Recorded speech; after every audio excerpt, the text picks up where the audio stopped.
Hello बच्चों, Vaishnavi study institute में आपका हार्दिक स्वागत है।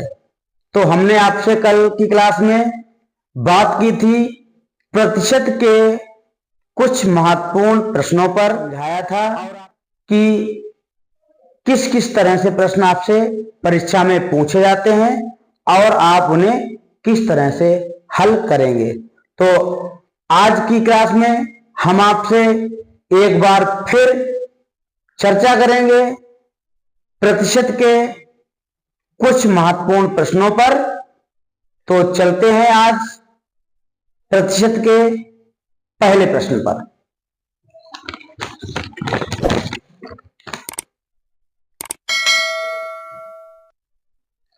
एक गांव में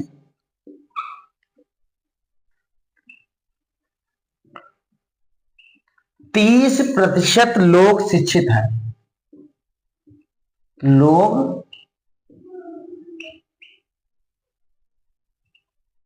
शिक्षित हैं, यदि गांव की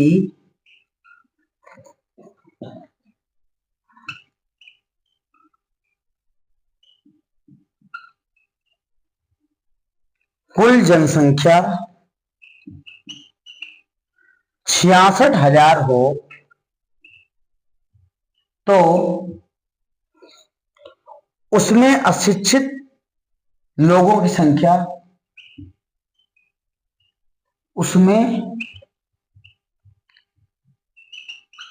अशिक्षित लोगों की संख्या बताइए,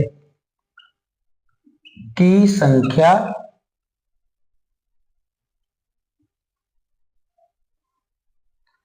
बताइए। अब यह प्रश्न देखिए आप किस तरह से हल करेंगे। देखिए, एक गांव में 30% लोग शिक्षित हैं। कितने प्रतिशत? 30% लोग शिक्षित हैं। शिक्षित का मतलब होता है जो पढ़े लिखे हैं। और यदि गांव की कुल जनसंख्या जो है वो 6600 है तो उसमें अशिक्षित लोगों की संख्या बताइए। अब आप जानते हैं कि गांव में दो प्रकार के लोग होते हैं, एक शिक्षित और एक अशिक्षित। तो देखिए आप कैसे करेंगे। शिक्षित, किसी गांव में 30% लोग जब शिक्षित हैं तो उस गांव में बताइए अशिक्षित लोगों का प्रतिशत कितना हो जाएगा। आप जानते हैं 70% हो जाएगा।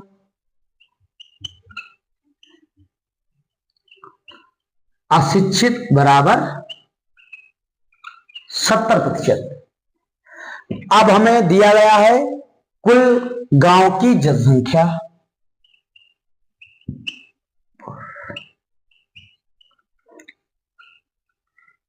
कुल जनसंख्या कितनी है? 6600 है। और हमसे पूछा गया है कि उस गांव में अशिक्षित लोगों की संख्या बताइए। तो हमें कुल गांव की जनसंख्या दी है 6600। शिक्षित हैं 30%, अशिक्षित हैं 70%। तो यदि हमें शिक्षित लोगों की संख्या निकालनी हो तो हम निकालेंगे 6600 का 30%। और यदि हमें अशिक्षित लोगों की संख्या निकालनी है तो हम 6600 का निकालेंगे 70%, क्योंकि हमें पता है कि कुल गांव की जनसंख्या है 6600। चलिए देखते हैं, लिखेंगे अशिक्षितों की संख्या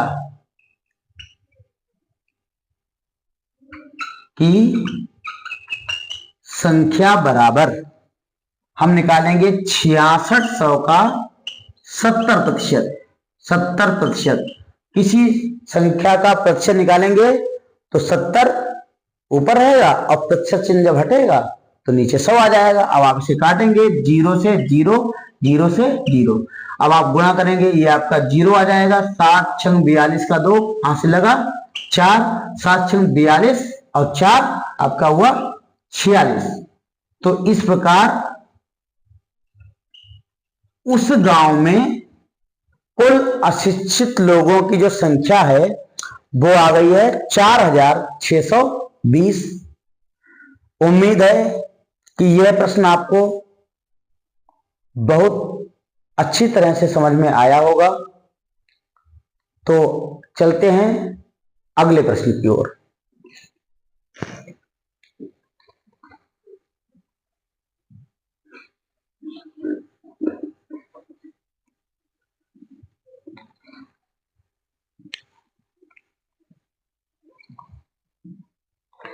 अगला प्रश्न, एक चुनाव में एक उम्मीदवार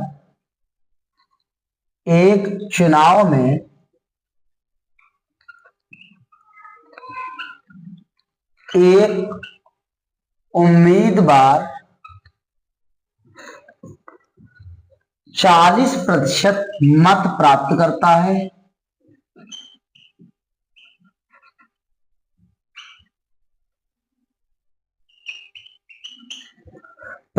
है। एवं दूसरे उम्मीदवार से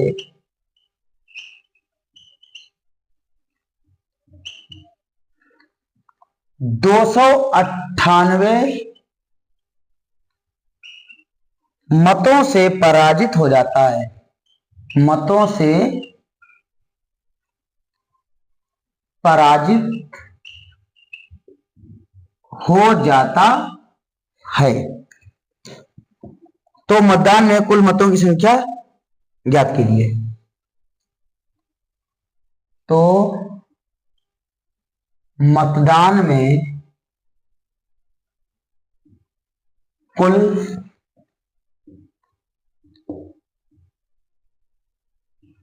मतों की संख्या ज्ञात कीजिए।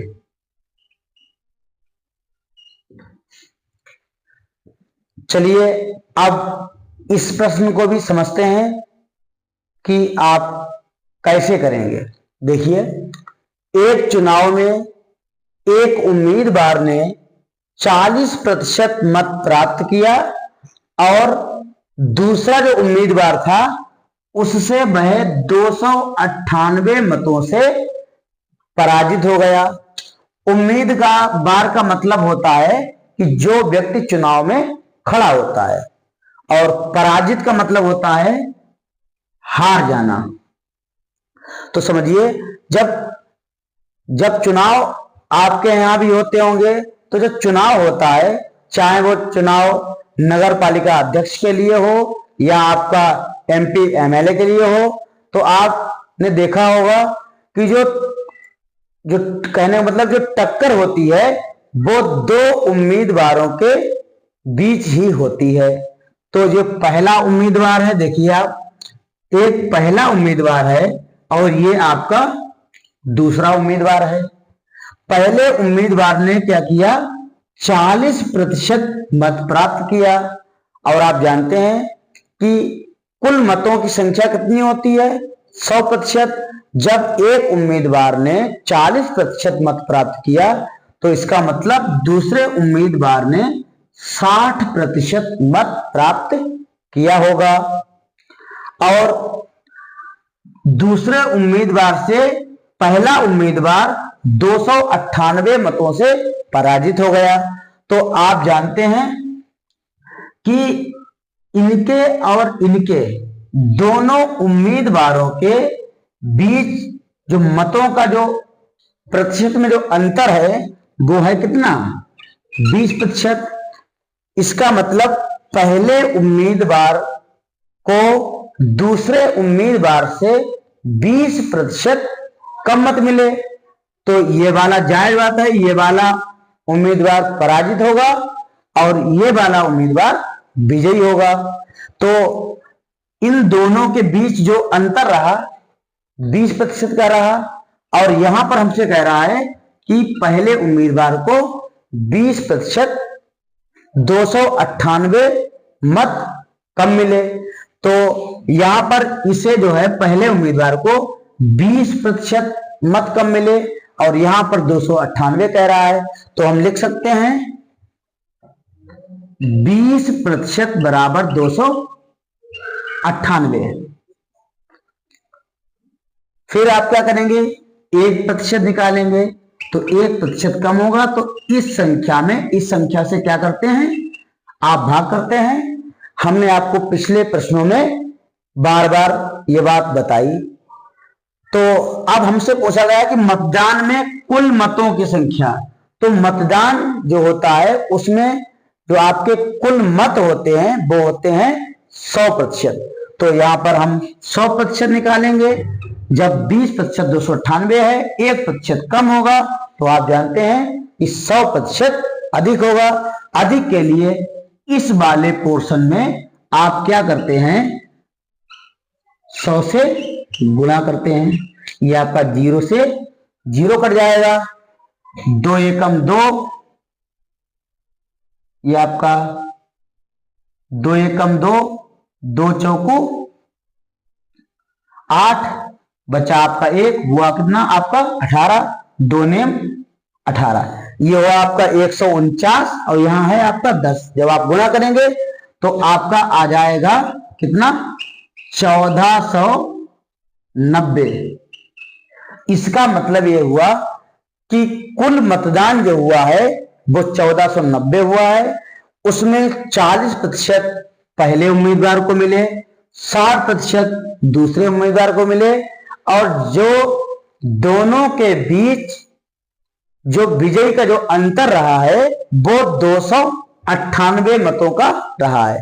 दूसरे उम्मीदवार को पहले उम्मीदवार से 298 मत अधिक मिले, तो इस प्रकार दूसरा उम्मीदवार विजयी होगा और कुल मतों की संख्या 1490 है।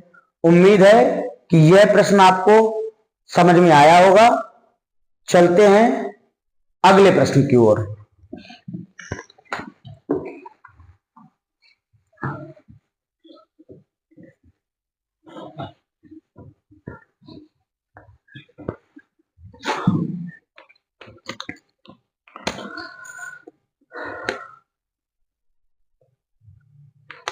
तीसरा प्रश्न,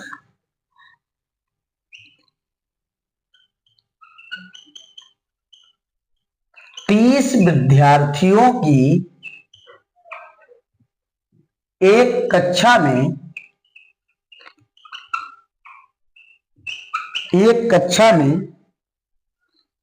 40% लड़के हैं और शेष लड़कियां हैं, और शेष लड़कियां हैं। कक्षा में लड़कियों की संख्या है, कक्षा में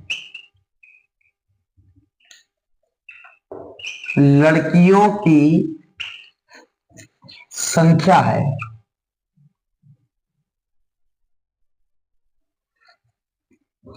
तो चलिए समझते हैं इस प्रश्न को भी। 30, सबसे पहले हम आपको ये बताना चाहेंगे कि प्रश्न चाहे किसी भी चैप्टर का हो, कहीं का प्रश्न हो, सबसे पहले आप क्या करेंगे, सबसे पहले आप ये देखेंगे कि प्रश्न में हमें क्या क्या दिया गया है और हमसे क्या पूछा गया है। यदि आप प्रश्न को अच्छी तरह से समझ जाएंगे तो लगभग आधा प्रश्न आपसे वहीं पर हल हो जाएगा और बाकी प्रश्न को आप अच्छी तरह से हल कर सकते हैं। तो सबसे पहले आप प्रत्येक प्रश्न को अच्छी तरह से समझ लेंगे। देखिए यह प्रश्न, इसमें क्या क्या दिया है आपको, 30 विद्यार्थियों की एक कक्षा है, तो कुल विद्यार्थी कितने हैं, कुल जो विद्यार्थी हैं वो आपके हैं कितने, 30 हैं। उसमें जो लड़के हैं वो कितने हैं, लड़के हैं 40%। तो आप जानते हैं लड़कियां कितने प्रतिशत हैं, लड़कियां बराबर कितने प्रतिशत हैं बताइए आप कहेंगे 60%, क्योंकि दोनों का जो योग होता है वो 100% तो होता है। अब हमसे पूछा क्या गया है, हमसे पूछा गया है कि कक्षा में लड़कियों की संख्या है, लड़कियों की संख्या कितनी है। तो देखिए, अगर हमसे इसी प्रश्न में यह पूछा जाता कि कक्षा में लड़कों की संख्या कितनी है, तो हम 30 का निकालते 40%, क्योंकि कुल विद्यार्थियों की संख्या जो है वो 30 है। लेकिन हमसे पूछा गया है कक्षा में लड़कियों की संख्या, तो हम निकालेंगे 30 का 60%, लिखेंगे लड़कियों की संख्या बराबर 30 का मतलब गुणा 60, अब प्रतिशत हटेगा तो नीचे आ जाएगा 100, इसे काटेंगे 0 से 0, 0 से 0, और छेतियां आपका होता है 18। तो इस प्रकार उस कक्षा में कुल लड़कियों की संख्या जो है वो 18 है, और कुल विद्यार्थी जब 30 हैं तो आप जानते हैं कि लड़कों की संख्या होगी 12। यदि आप 30 का 40% निकालेंगे तो लड़कों की संख्या आ जाएगी 12। तो उम्मीद है कि यह प्रश्न भी आपको समझ में आया होगा।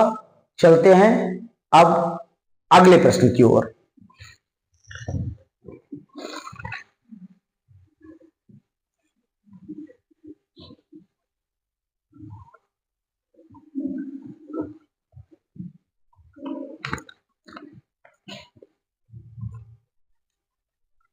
किसी विद्यालय में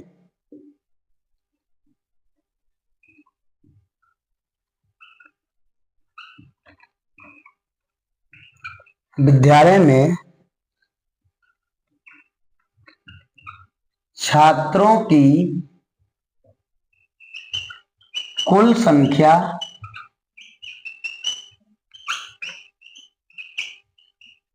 500 है। यदि 125 छात्र, यदि 125 छात्र अनुपस्थित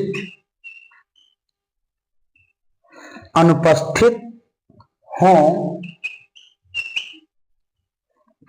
तो उपस्थित छात्रों का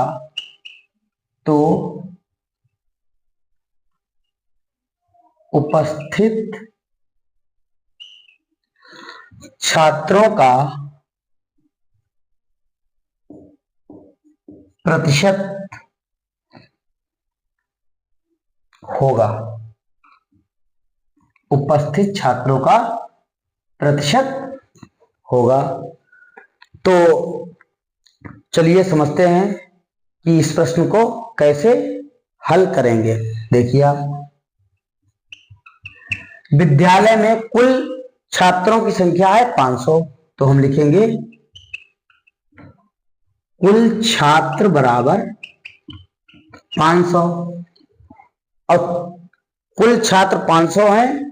तो आप जानते हैं कि विद्यालय में कुछ छात्र अनुपस्थित रहते हैं, कुछ छात्र उपस्थित रहते हैं।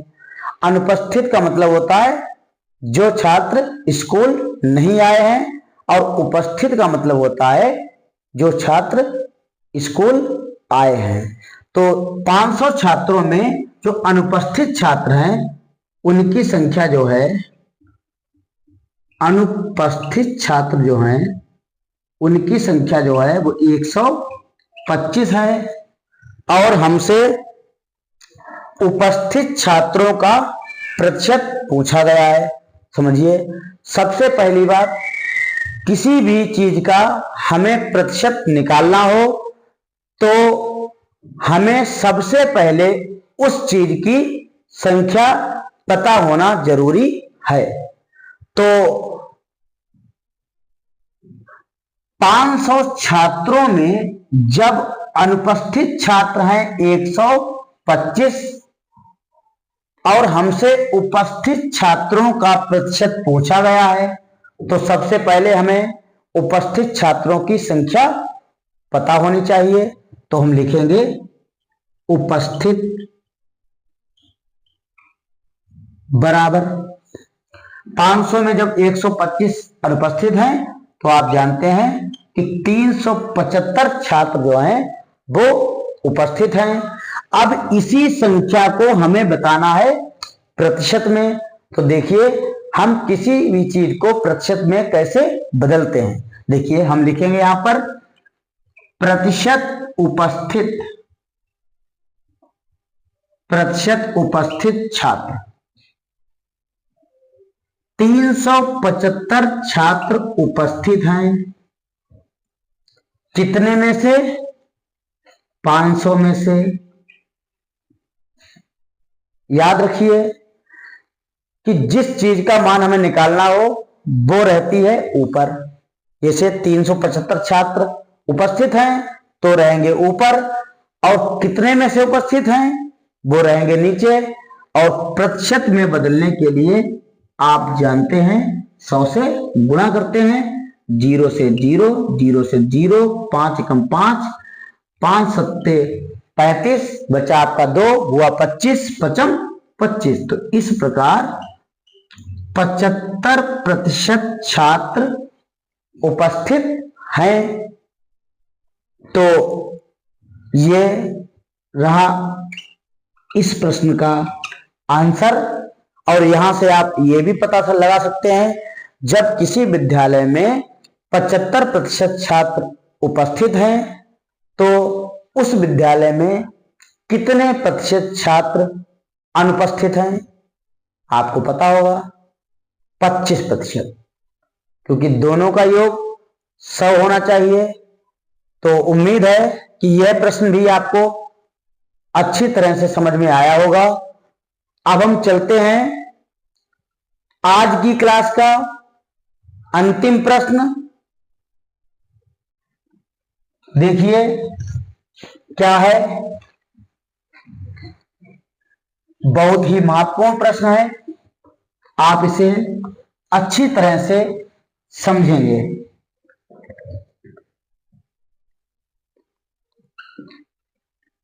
स्कूल के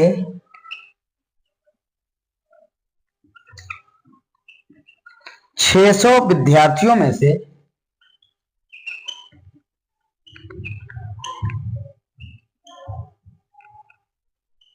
में से 240 बालिकाएं हैं।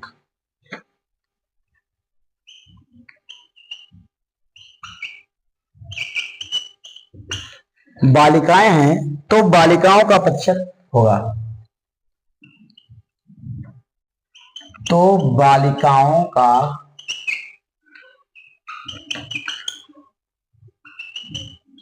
प्रतिशत होगा।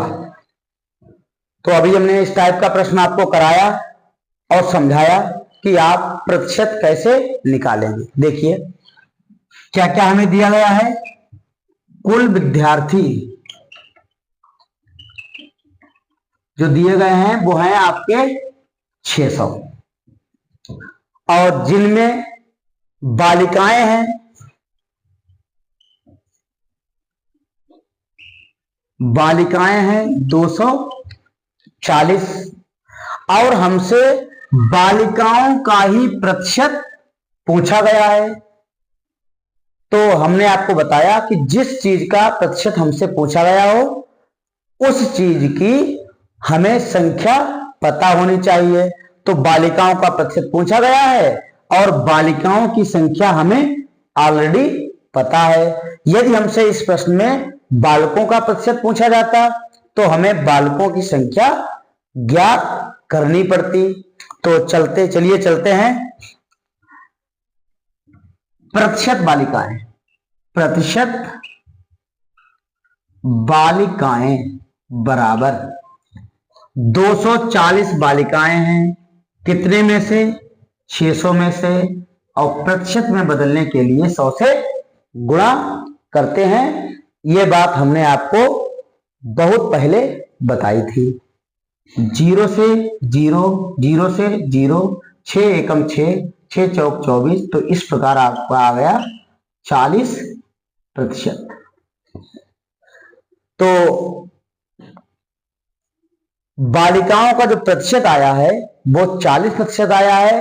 तो आप बालकों का प्रतिशत आपको निकालने की आवश्यकता नहीं है, क्योंकि जब बालिकाएं 40% हैं तो बालकों का प्रतिशत 60 होगा, क्योंकि हमने आपको बार बार बताया कि दोनों का जो योग होता है वो 100 होता है।